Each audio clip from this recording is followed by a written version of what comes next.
قلاوشخان هي تازات وتقرق معنا قلاوشخان شيء يعني نازاني ها كم لبدر قاول سرمان ده بس ايه دي باش ايه دي على دي جاك شي هي باوك ضلنا سيري او نجوانا خنده ها دايك شكل يزاني ايه رولا تدراوسينا وقابل خيرني رولا تبواقي جابوك اوي راسي اللي ناشر مو حزن يكردو امي شو داويبو ابو خناتشي خد باوك خم شلون ابي بتني ام صح خواني باوك ما شاء الله ولي اتشيد يكون من امدو سيروجي لم تخوب تاع مفاتحه وكل ذا بوتا لقى باوك مين خزمتها قرباوك تشي بتش ما زين شنك شو داوي دايك رازين نبوا داوي دانا دفترك حاجه سكر نسيت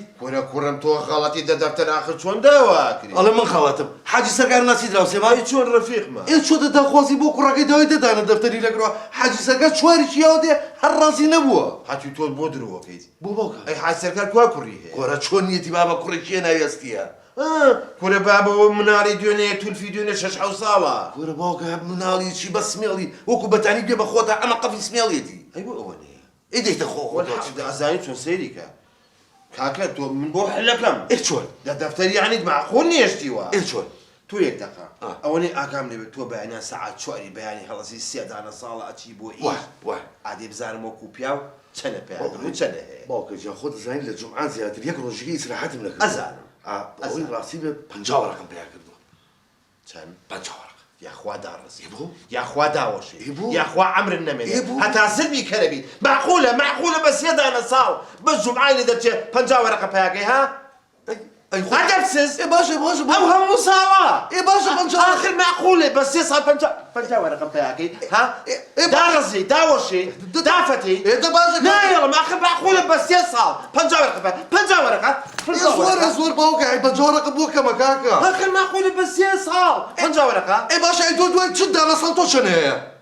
والله الحكي مش بنجامي اخر باوك وابصك توسيلك سلمك سلم باكر لينا بمليت باشا بنجاكي خوتو ايه بنجاكي من اخينا السلقه بتشن ايوه دفتري اتشينو تاونا يكويدي هني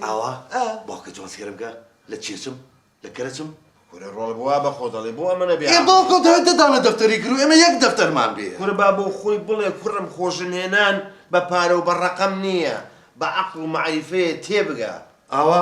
يعني بشي ايكين بيك وبدفترك هو اتشين بولا انجا بزانا باوك تشيبوك يا ربي خواجان اترو باوك ما بشتي بيه بس مو لي رابينم باوكي عزيزم خمن نبي ده بابر باوك خويا مخوش يا مالتي امين بروين هسه بابروي هل فورا يكسر يلا